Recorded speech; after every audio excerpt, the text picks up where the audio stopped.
Sorry, I have to make this video right from the office. I want to start by saying I apologize for starting way late. We're supposed to have this live session 4 o'clock because we have numerous activities related to that. Can you help me with the pen? Numerous activities that we have to do. So I want to start by saying thank you for joining us. Of course, it's going to be one of the shortest live sessions today, and we have to talk about land documentation in Lagos, Nigeria. So in case you're joining this live broadcast, please do well to share. I purposely decided to wait and start by this time because I discovered that most of my viewers are always joining later in the day. So I will just say a very big thank you to everybody. So Isaac, so what you're going to do is you're going to share the link on my WhatsApp status. So this is how you do it. Okay, so you come here, just click share, and you post. Oh, let me show you. It's very simple. All right, so let me know where you're joining this live session from. It's going to be very brief because a lot of time has been spent. So let's talk about land documentation in Lagos, Nigeria. I received, here you see on my status, I received some couple of inquiries from real estate investors, more importantly, those who have bought properties. I talked about registered survey, I talked about C of O, I talked about governor's consent, I talked about a lot of land titles, and a lot of people have responded and asked. They are not well. Most of them don't have an accurate understanding of some of these things, and they will want me to have a live section where I will adequately address some of this. So today's session is going to be talking about that. Today we're going to be talking extensively about that. But so in case you're joining this live session, thank you very much. Please do well to subscribe if you are coming across this video for the first time, and of course share this video if you are joining us for the second time. I appreciate you. Thank you very much. This is very I appreciate this. Thank you. So please just give me a double like and share. So let's talk about land. So when it comes to land documents, basically in Lagos, a lot of people have come to give different classifications to land, and I've heard people said freehold, I've heard people said registered survey. So I'm going to be starting today's live session by explaining or giving a further insight to what freehold is. A freehold is not a land document, neither is it a land title. A freehold basically is the present status of a landed property, and basically it can be used to connote if a land is free or if a land is under committed acquisition. Okay, so when we talk about a land being under committed acquisitions, there are two types of acquisition. We have general acquisitions and we have committed acquisitions. Now, general acquisition, okay, let me start by saying we have freehold as a status, we have general acquisition, and we have committed acquisition. So it is very important I start this live session by explaining what these typologies of acquisitions are, because if I don't give an accurate explanation on some of these, a lot of people will still be repeating the same in real estate investment errors. Now, when they say a land is freehold, that means that the land was never acquired by government. Okay, so if I say a land has a freehold, it was never acquired by government. That means that if you have a land that is 100% freehold, you can start processing your C of O on that land. And most of these lands, okay, that are generally freeholds, majority of them are found on the Lagos mainland. I was having a conversation with a real estate investor who was talking about some of these properties, and I told the person that there are some parts on the Lagos mainland. If you are looking at the Yaba axis, the Ebute Metta axis, you will agree with me that those places were places that government never acquired, and that's why sometimes if you have a freehold on some of those properties, you are free to go.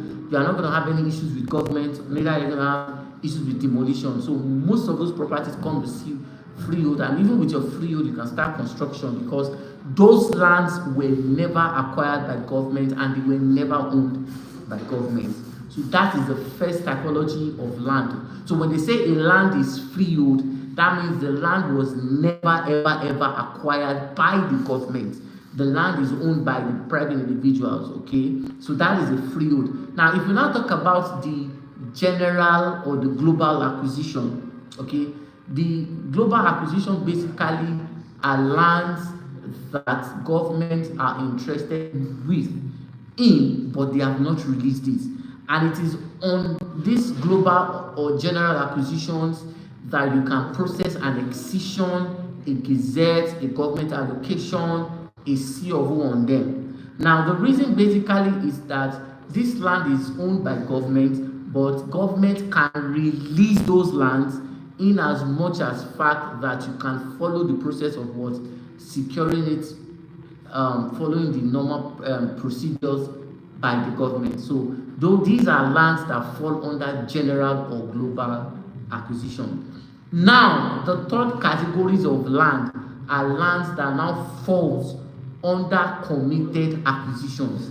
Now committed acquisitions are lands that is directly owned and government have structured a project to be done on that property, and it is lands that falls under committed acquisitions that you will get to see that there is a bridge, there is a rail network, there is a power line network, there are a lot of things. These are places that government plans to build hospitals, polytechnics and the land. So if peradventure, okay, you bought a property that is under committed acquisition, it does not matter who you know, it does not matter the amount of money you have spent, that land will never ever be released by the government. So these are the three categories of landed properties, and these are some of the things that you need to know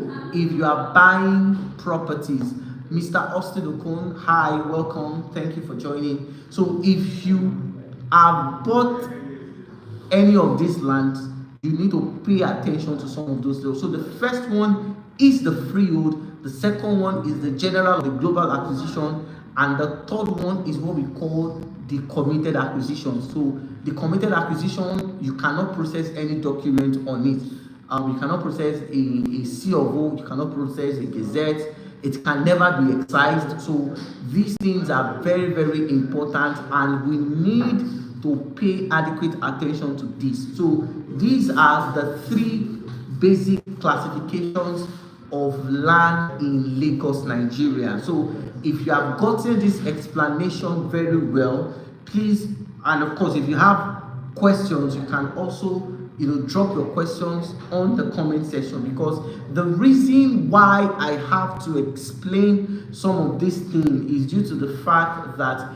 a whole lot of people don't understand land typologies, and that is why some people are still making the same investment errors, and this is why I constantly come online to educate my real estate investors. So these are the three kinds of acquisition. Now the next part of today's session is that I'm now going to be talking about types of land documentation. So I'm going to start by talking about what a survey is.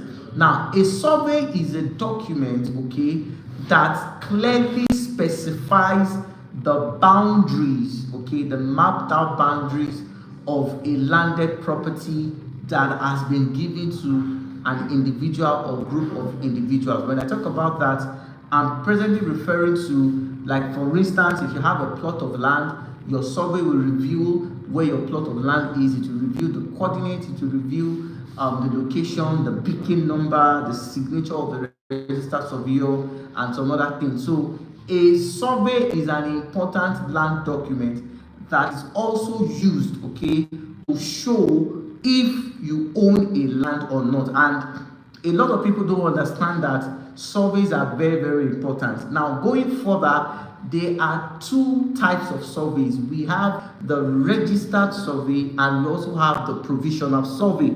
Now, the provisional survey is more or less like a temporary survey. Like, for instance, I've had several instances whereby some real estate investors have told me, I don't intend to build that place. I'm buying that place specifically for the purpose of land banking, so I don't think I need to do a registered survey.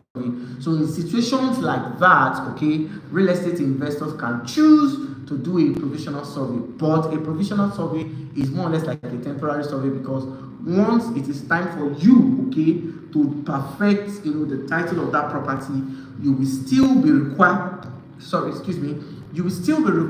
to process a registered survey. Now, the difference basically is that the provisional survey is not lodged while the registered survey is lodged. Now, a lot of people have asked me, so how can I differentiate a provisional survey from a registered survey? Basically, there are two important things. First is that the registered survey carries the signature of the surveyor general of that state. Okay, if you don't see this, the signature, the stamp, the beacon number, some important information on that survey.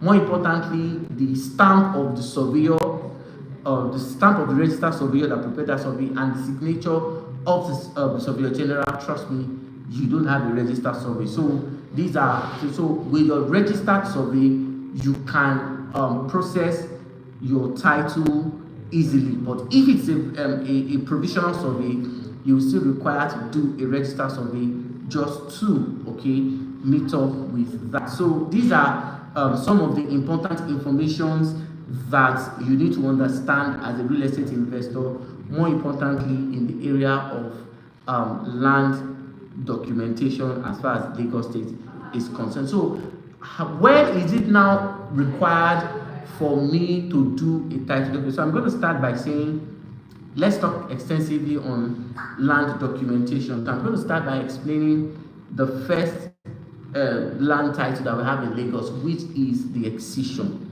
Now, what is an excision, and at what situation is government mandated to grant an excision? Now, an excision is a land title that clearly states that government have released some specified number of acres, hectares, or some specified numbers of land to a particular community. Now, for instance, excisions are given to communities. They are not given to individuals. That's why you would not see any individual saying, this excision is my name. No, excisions are given to either families or communities. And that's why sometimes if you are... Thank you very much, Mr. Abdul. Thank you for joining. So that's why if you are tracing the origin of excision, you'll find out that the excision is either a village excision given on those days. So basically, excisions are given. So what happens basically is that the village or the families that owns that excision can now decide to sell that excision to either real estate companies or private individuals. So in the first place, excision was never given to private individuals. It is given to communities or families, and that's why you find out that the excision documents are mostly recorded in the name of either the community that which government grants the people or the certain families that government has granted. So now, what now happens basically is that the moment the excision is documented, it becomes a gazette. Now, I have had a lot of controversies about what is the difference between an excision and a gazette, and this obviously has caused a lot of controversies. In fact, I have received tons of messages from real estate investors, probably most especially those in the diaspora, for me to explain what is the difference between Excision and Gazette. So I'm going to do that now. So if you are still wondering to know, okay, what could now be the difference between both of them, I'll be doing that today. So please, you may want to get your pen and your papers and pay attention to this. Now, when an excision is granted, the excision is further recorded in a document.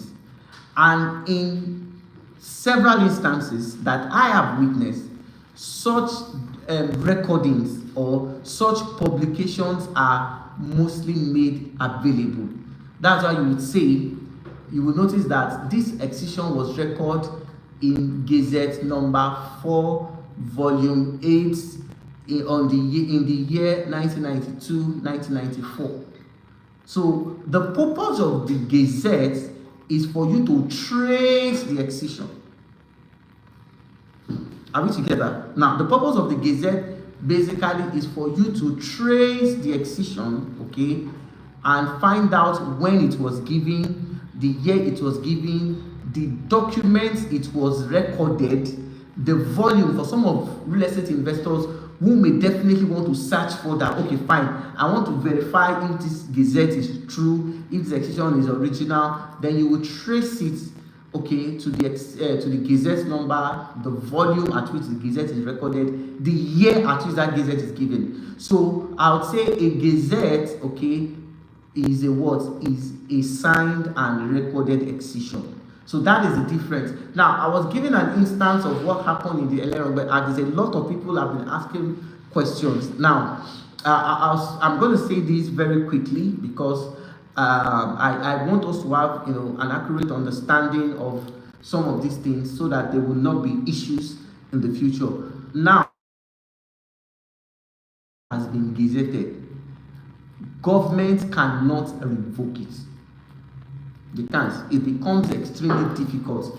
And that was one of the reasons why I was saying basically that if you want to buy a landed property, if you cannot afford to buy C of O, if you cannot afford, okay, to buy government allocation or any other landed property, always ensure that you buy a Gazette, because with your Gazette, okay, it becomes very, very easy for you to process your governor's consent. And that's how you find out that anybody that owns a gazetted excision in Ejuleki, trust me, they are very, very expensive. So because most buyers or most sellers or most land or property owner in that Ejuleki, they have come to understand the value of Gazette, so they don't sell it cheap, or in fact most times they are very hard to come by. So if you are opportune to own a gazetted excision, trust me, in Ejuleki you have a gold mine. So that is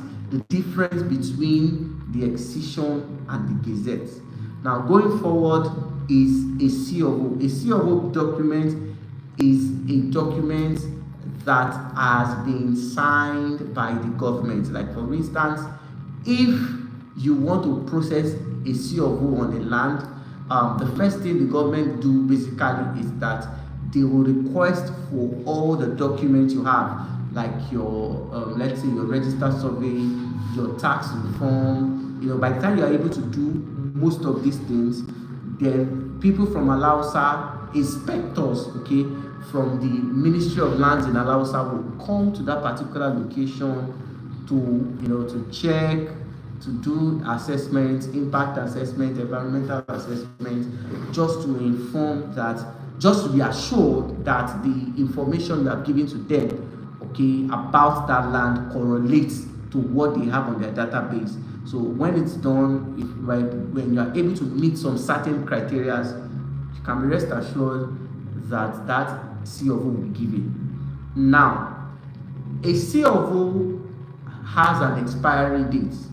And this is what many people don't understand. Like a C of O is subjected to last majorly for 99 years. And after that 99 years, that C of O is subjected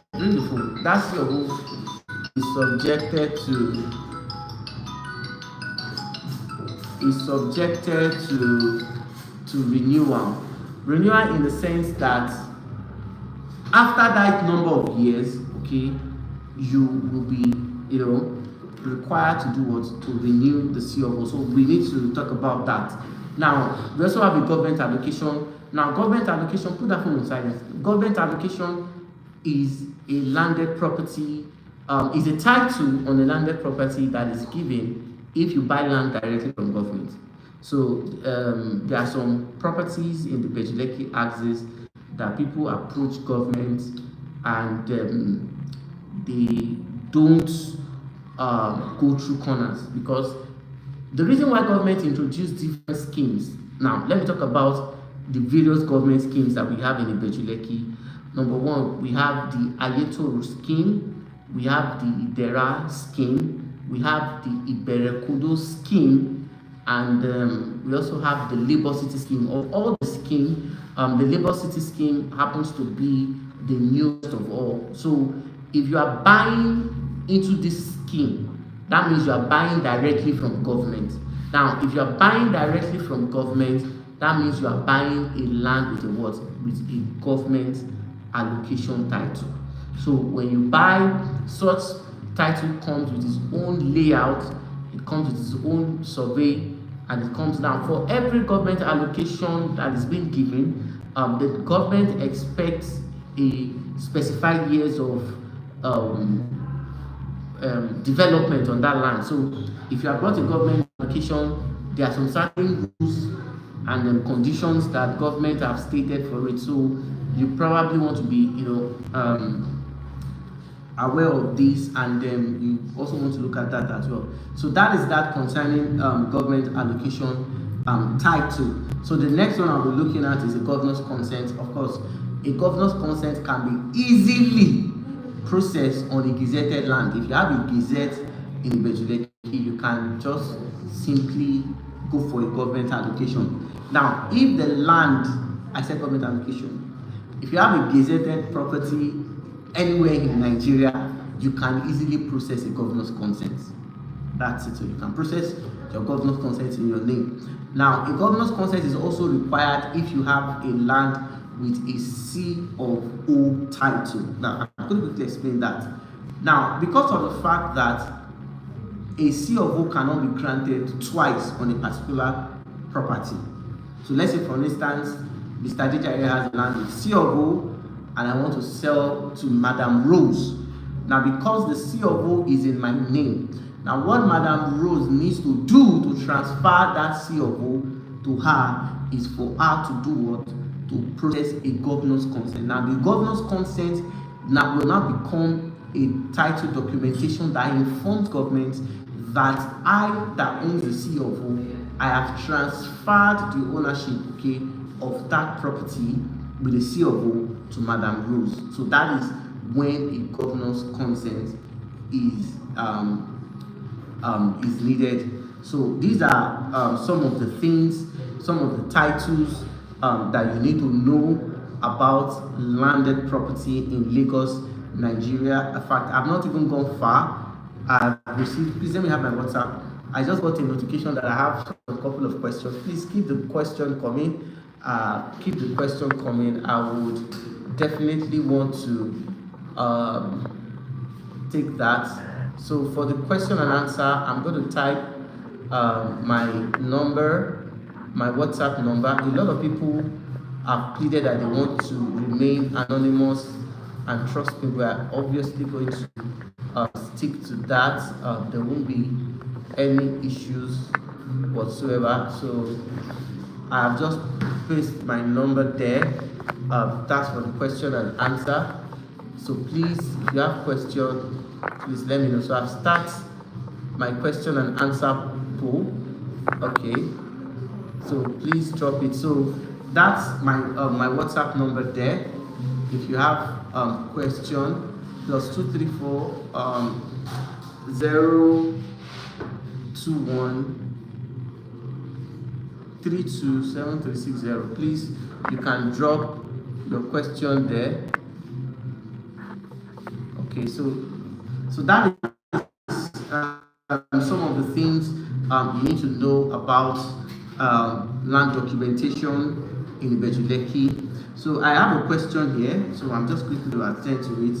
I don't intend to waste a lot of time so I will just quickly respond to some of that, and then in the process of trying to do that, I would also respond to that. So the question says, what is a registered court judgment? Is that also a land title too? Okay, yes, I think in my conversation I also forgot to talk about what a registered court judgment is. All right, so a registered court judgment basically becomes a title if there were litigations on that property.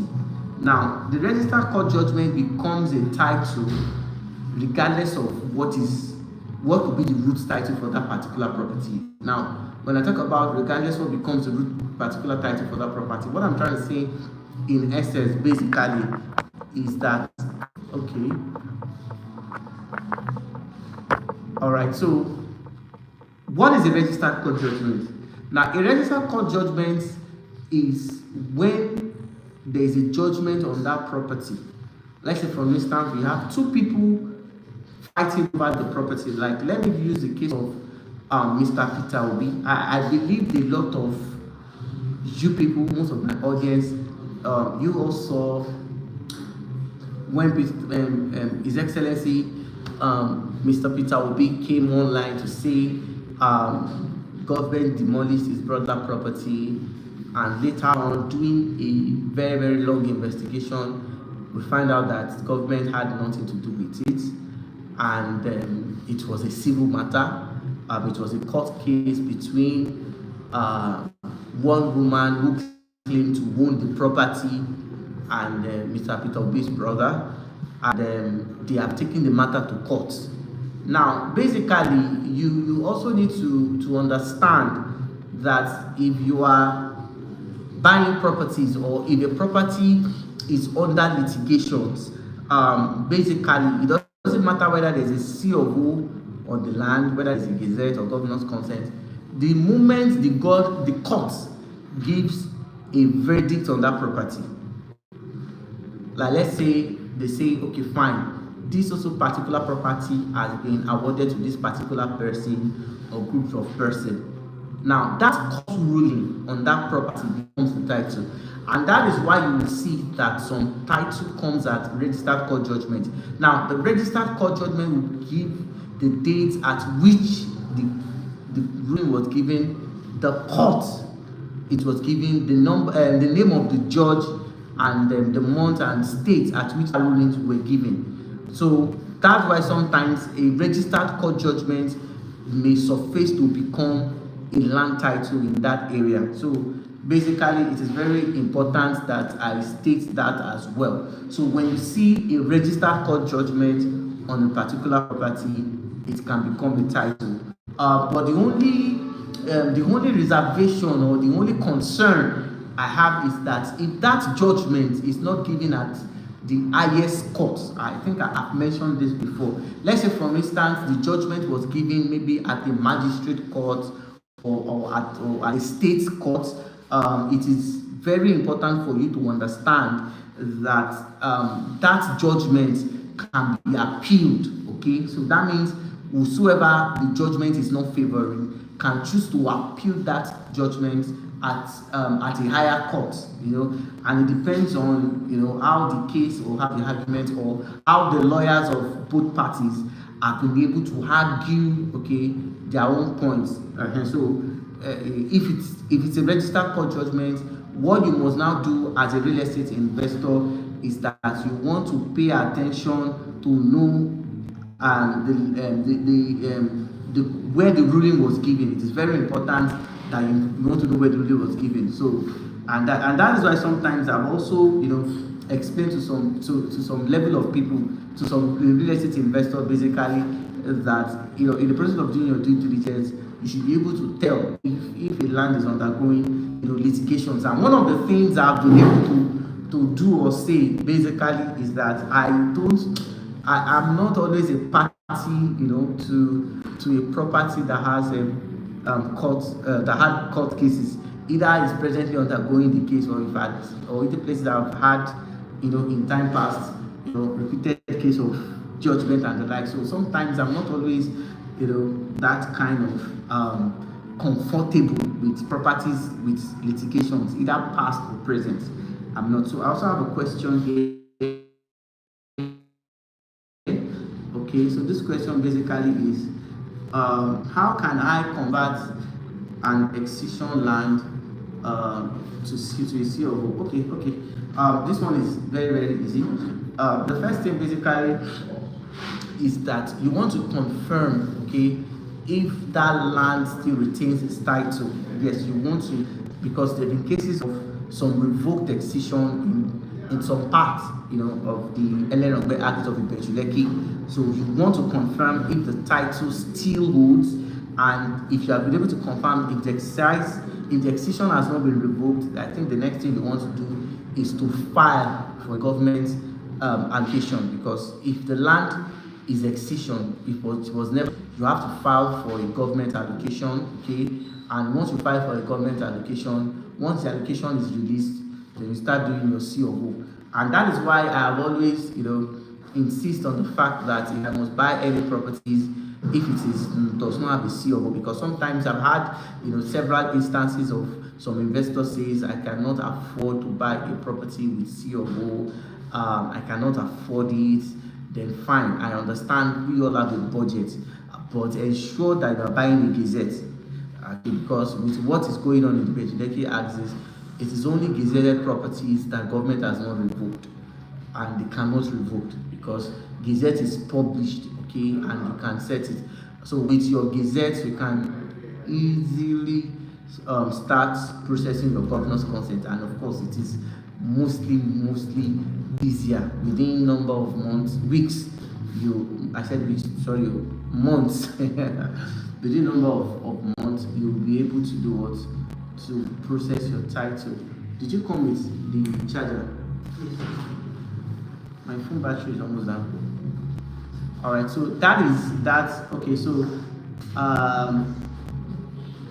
the Android charger, please.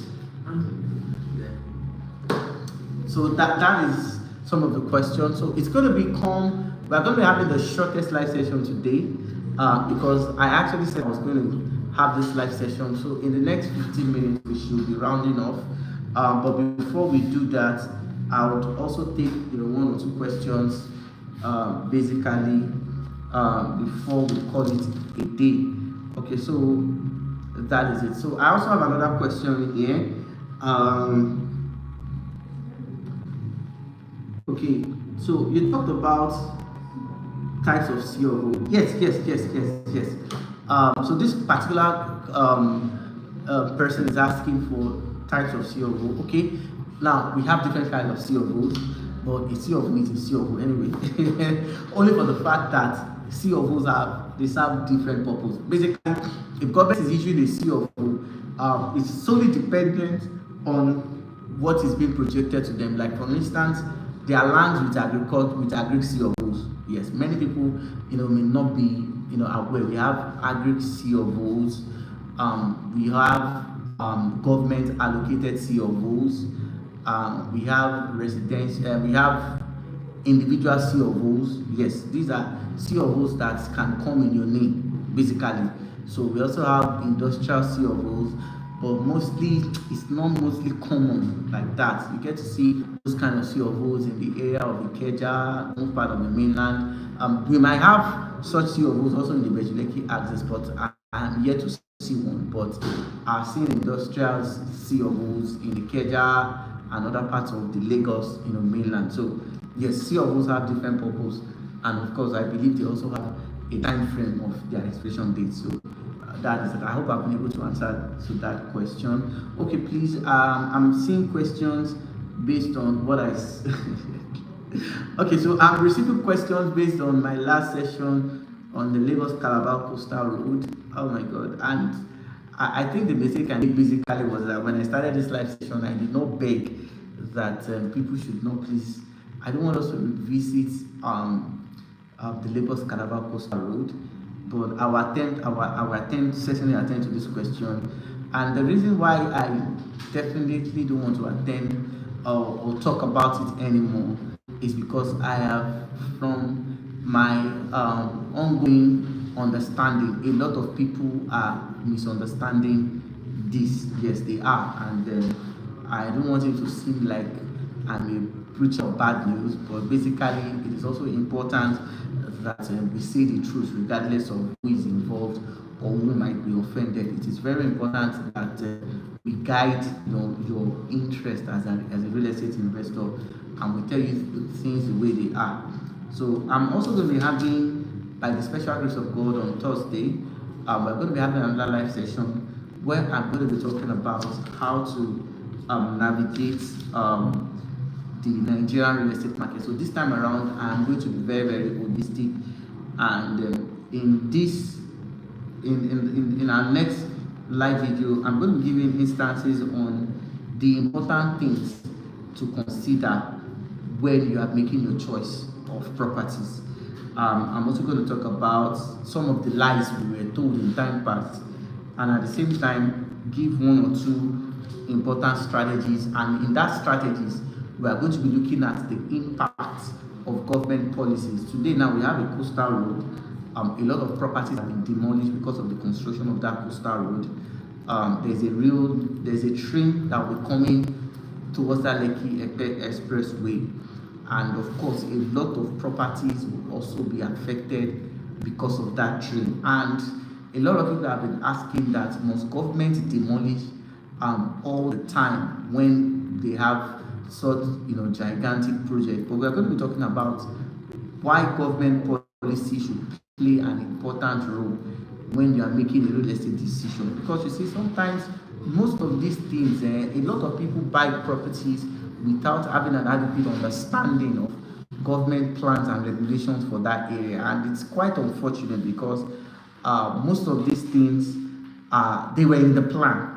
A lot of people have asked questions that why did government fold their hands and watch these people build when they knew that they are going to be enforcing some of these regulations? Yeah, that has been the questions that have been in the minds of so many people. More importantly, those that are investing in Lagos. We're also going to be looking at that as well, and we'll be lending our voice. So by the special grace of God, on Thursday, we are going to be looking at this. So it's going to become an important topic for discussion. So you definitely, I think I have a lot of viewers online. So I'm beginning to feel that having live session from 4:30, 5 o'clock works perfectly well compared to other live sessions that I have. A lot of people will have probably messaged me that they missed the session, and because I understand a lot of people have to be at work, a lot of people are busy, so they may not be able to join. So I found out that this 5 o'clock thing works. So we might, of course, I'll be publicizing the time of where we're having the Thursday live. So that Thursday live session is very, very important, and you certainly don't want to miss out on it, because we're going to be explaining a lot of things. We're going to be looking at government policies, and we're going to be talking extensively about it as well. So if I don't have more questions, I think I have a few questions, but my time is fast spent. Sorry, it's going to become one of the shortest live session. I know you have been able to find value. I appreciate this. Thank you very, very much. I'll just wait for, okay, let me quickly attend to some of these questions. Okay, the very first question I have here basically is that how can I identify an agreed C of O and a residential C of O? It's very easy. It's very, very easy. One of the, of course, I have seen. All right, something happened. I think last year in Epe, and whenever I am faced with this kind of questions, I cannot but make comments concerning this. there was this particular real estate developer that was selling C of O in a pair at that time, and what actually struck me basically was that a lot of realtors were, I apologize for the background noise, I'm in a mall, and of course this is actually 5 o'clock, so you know the way Nigerian things are, it's beginning to bubble, many people are closing from work, so there are people who might want to stop by at a nearby restaurants to take maybe 1 or 2 bottles.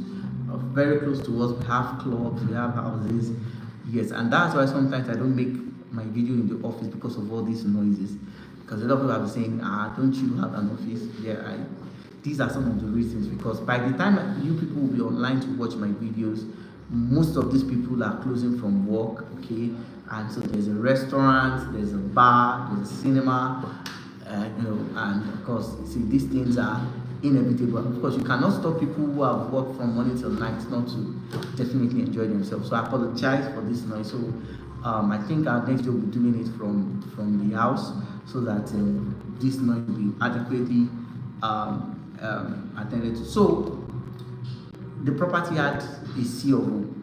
Now the mistake a lot of real estate investors went for, I did a video when I was talking about the game of deceit. And one thing that fascinates me more of all, some of the things I've noticed is that Nigerians don't ask questions. They don't. And that is why majority of them falls into situations that are easily avoidable. So what basically happens, so this guy was saying at COO, so a woman had already bought and she was curious, like, a land of COO in a pair, I think the developer sold 2 million. I can't remember the actual price. So when the woman told me, and I was like, see of okay. So I became so curious. So initially the developer was very reluctant to release COO. So when the woman told me, it's just showing us the survey, and of course the survey was showing there was a COO there, but we needed to see the COO to be sure. And to cut the long story short, as we began to investigate further, we found out that COO was an agreed COO. And so yes, you can. So when you talk about COO, there are different kinds of COOs. So we have seen agreed COOs. So basically, if the land has agreed COO, that means you can't use it for residential, because the moment you use it for residential, you are going against the master plan for that location, and the moment you have done that, you have used your hand to bring trouble and definitely there will be reaction from Lagos State government. So you want to verify the COO just to be sure that's just it. So I have a lot of people on. Thank you very much to join us, and please, in case you're coming across this station for the first time, I said this on this channel for the first time, please you can subscribe and then share this video with your friends and family. So this is what we're going to be dropping today's episode of land documentation. Like I said, it's going to be it's going to be one of our shortest live session today. So by the special grace of God, on Thursday, I'm going to be showing you how to navigate the industry. Okay, I'm going to be giving practical facts. We're going to be talking about developments, the kind of development that is suitable in some locations, the kind of development that will not work in some locations, and our area of emphasis will be keen on government policies, because in this our years of practice, we have witnessed how government policies have changed the trajectory of real estate, the trajectory of real estate investment. We're going to be talking about that in our next class. Is it class? in our next live session. I apologize for the noise. It's 5 p.m. That is why Lagos is a very, very interesting place to be. See, there are some places you will be in Lagos. I'm not trying to deviate. There are some places you be in Lagos where, you know, every day in Lagos is an holiday. Right now, so as I'm going to be shutting down the camera, basically, we just decided to say, okay, let me just have, you know, one or two enjoyment. And that's just why you need to own properties. Lagos gives you that luxury, Lagos gives you that relaxation, Lagos gives you that vibe, you know, that club vibes, that relaxation vibe. You know, that's just it. So thank you very much. I appreciate everybody that was part of this live session. Let's do this again by God's grace on Thursday. Bye for now. God bless you.